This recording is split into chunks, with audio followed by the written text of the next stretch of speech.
Suresh Babu పరమాట. Hi అన్నగారు, ప్రస్తుతం ఇండియాలో చాలా భయంకర పరిస్థితులు ఉన్నాయి అంట.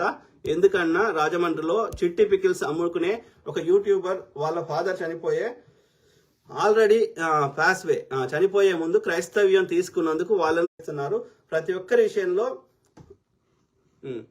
ఒక్కరి విషయంలో ముందు మతం వెతుకుతున్నారు. ఈ విధంగా ముఖ్యంగా సంవత్సరం నుండి అధికమైనాయి. అదే బ్రదర్, ఈ కూటమి ప్రభుత్వం వచ్చినాక ఆంధ్రప్రదేశ్ పరిస్థితులు ఇంకా వరస్ట్ అయినాయి. ఓకే, ఇక అది మోడీ ఎప్పుడైతే అధికారంలోకి వచ్చిండో అది గుజరాత్లో స్టార్ట్ అయిన దరిద్రము అది ఇప్పుడు దేశమంతా ప్రాకించే ప్రయత్నం చేస్తున్నారు. వాడంటే తెలుగు నేర్చుకోడంట, కానీ వాడి హిందీ మాత్రం ఒక ఐదు రాష్ట్రాల్లో మాట్లాడే హిందీ భాషను మాత్రం మన మీద రుద్దుతాడంట. అది మనం తీసుకోకపోతే మన ఇష్టం ఉన్నట్టు తిడతాడంట. అర్థమైందా? 3% ఉన్నటువంటి వాళ్ళకి 10% ఈడబ్ల్యూఎస్ కింద రిజర్వేషన్ ఇస్తాడంట, కానీ బీసీలకు, ఎస్సీలకు, ఎస్టీలకు సమంగా రిజర్వేషన్ ఇవ్వమంటే మనల్ని తిడుతున్నాడు. అర్థమైందా? సో ఆ క్రమంలో ఆ చిట్టి పికిల్స్ అనేటోళ్ళు వాళ్ళు ఏదో ఆడపిల్లలు ఉన్నారు, తండ్రి చనిపోయిండు, సో వాళ్ళు ఏదో కష్టపడి చేసుకుంటుంటే ఆడవాళ్ళని ఎట్లా కామెంట్ పెడతారు తెలుసు కదా. మొగోళ్ళని ఒక రకంగా టార్చర్ చేస్తారు, లేకపోతే వాళ్ళ అమ్మ దగ్గర పోతారు, వాళ్ళ అక్క దగ్గర పోతారు. ఇక లేడీస్ని అయితే ఏం చేస్తారు, నీ అవి పెద్దగా ఉన్నాయి, ఇవి పెద్దగా ఉన్నాయి, అట్లా ఏదో ఇట్లా ఇష్టం ఉన్నట్టు అడ్డమైన బూతులు మాట్లాడతారు. రైట్, నేను మొన్న ఏదో పెడితే వాడు నా అమ్మ డాష్ డాష్ అని ఏదో పెడుతున్నాడు. అమ్మ ఎందుకు వచ్చిందిరా మరి ఇక్కడ అంటే వాళ్ళ సంస్కారం అది. అట్లా పెట్టినప్పుడు వాళ్ళ ఆ యొక్క ముగ్గురు అక్క చెల్లెలు ఏమన్నారు, అందులో వాళ్ళు అట్లా పెడితే వాళ్ళకి కూడా వాళ్ళు అట్లనే రిప్లై ఇస్తున్నారు, వీళ్ళకి మెల్లగా చెప్తే అర్థం కాదని చెప్పి. ఆ బై మిస్టేక్ ఒకరికి పంపాల్సింది ఇంకొకరికి పంపిందంట ఆమె. సో పంపితే అది పెద్ద ఇష్యూ, అది నేషనల్ ఇష్యూవా? దాన్ని అంత పెద్ద ఇష్యూ చేయాలన్నా?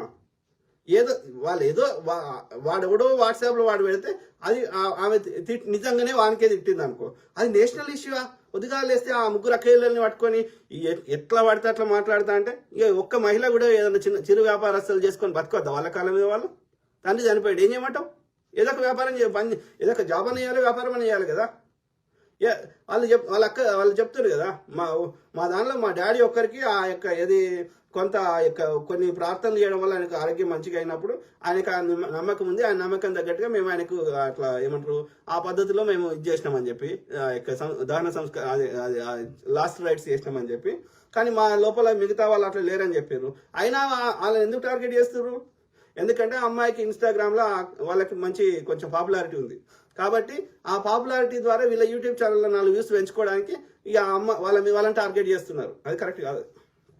అందుకే అంటున్నా, నేను అనేది ఏంటంటే ఈ మూర్ఖులు వీళ్ళకి సంస్కారహీనులు ఉన్నారు, దేశానికి భారం ఉన్నారు, భూమికి భారం ఉన్నారు ఈ వేసనా కొడుకులు. ఎవ్వరు వాళ్ళైతే ఏమనలేదు. ఇప్పుడు నేనంటే పొద్దుగాలు వేస్తే ముచ్చడి యొక్క వాస్తవాలు చెప్పే ప్రయత్నం చేస్తున్నా. ఆ అమ్మాయిలు అయితే వాళ్ళ పని వాళ్ళు చేసుకుంటారు కదా, ఎవరినేమనలే కదా.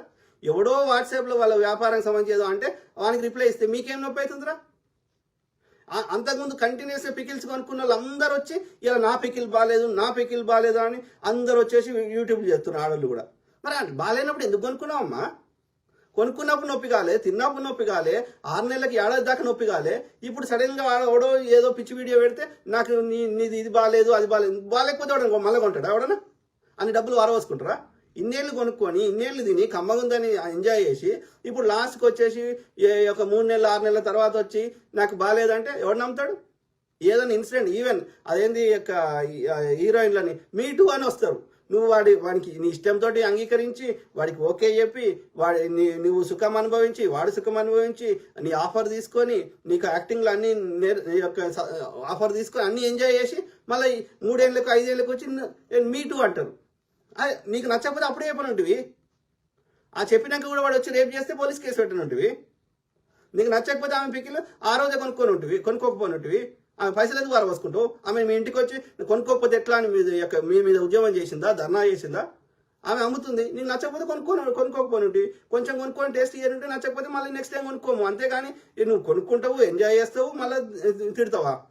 అంటే ఎట్లా తయారైన మనుషులు ఒక ఎథిక్స్, మోరల్స్, ఒక కామన్ సెన్స్ లేకుండా పోతుంది మూర్ఖులకి. వేస్ట్ మూడ కొడుకు. ప్రజ్వలన్ కుమార్, రాజు గారు please don't participate in debates for your own safeguard. నేను ఆ యొక్క ఇంటర్వ్యూలకు అటెండ్ అయినా బ్రదర్. అటెండ్ అయితే వాళ్ళు ఏమన్నారంటే ఇట్లా మాకు 12 o'clock అట్లా ఉన్నది, సో మీరు వస్తారా బ్రదర్ అని అడిగినారు. తప్పేముంది అని నేను క్యాజువల్గా పోయినా మాట్లాడినా. నాకు వాళ్ళు వాళ్ళు ఎంత బురద అడిగినా నేను పట్టించుకోను, ఎందుకంటే అది వాడి భావ స్వేచ్ఛ. వాడు చెప్పిన దానికి నచ్చకపోతే నేను మళ్ళీ చెప్తా, అంతవరకే. కానీ ఎవరి స్వేచ్ఛని ఎవరికి తీసే హక్కు లేదు. అర్థమైందా? మాట్లాడితే జైల్లో పెట్టడం తప్పు. ఇది ఇది అట్లయితే ఎవ్వడు మాట్లాడలేడు భూమి మీద, అందరం జీవోత్సవాల్లాగా బతకాల్సి వస్తుంది. కాబట్టి మాట్లాడే స్వేచ్ఛ ఉన్నది, ఉండాల్సిందే. అది అర్థమైందా? తిట్టుకునే స్వేచ్ఛ ఉన్నది. కొట్టుకుంటే తప్పు, తిట్టుకుంటే తప్పు కాదు. ఎవరు? కమిది షికా, వక్ఫ్ అమెండ్మెంట్ అగేన్స్ట్ కాన్స్టిట్యూషన్. అదే అదే అదే షికా మేడం. సో ఆ వక్ఫ్ ఏముంది, కొత్త చట్టంకి పాత చట్టంకి కరెక్ట్గా ఎగ్జాక్ట్ ఏముంది అనేది కొంచెం చదివినాక నేను చెప్పగలుగుతాను. నాకు 100% దాంట్లో కొత్త చట్టాలు ఏముందో నాకు కరెక్ట్ తెలియదు. ఎస్, డెఫినెట్లీ అది ఏ రకంగానైనా ముస్లిం ఈ వక్ఫ్ బోర్డు మీద ఉన్న భూములను గుంజుకునే ప్రయత్నం చేస్తున్నారు అనేది మనకు అర్థమవుతుంది. సో ముస్లింలని, లేకపోతే క్రిస్టియన్స్ ని, హిందువులను కూడా ఇబ్బంది పెడుతున్నాడు. వాడు హిందువులకు కూడా చేసింది ఏం లేదు, అందరిని ఇబ్బంది పెడుతున్నాడు. ఒక బ్రాహ్మణుడు సుఖపడుతున్నాడు. ఈ దృష్టి మరల్చడానికి అన్నదమ్ముల మధ్య కొట్లాడ పెడుతున్నాడు. సింపుల్.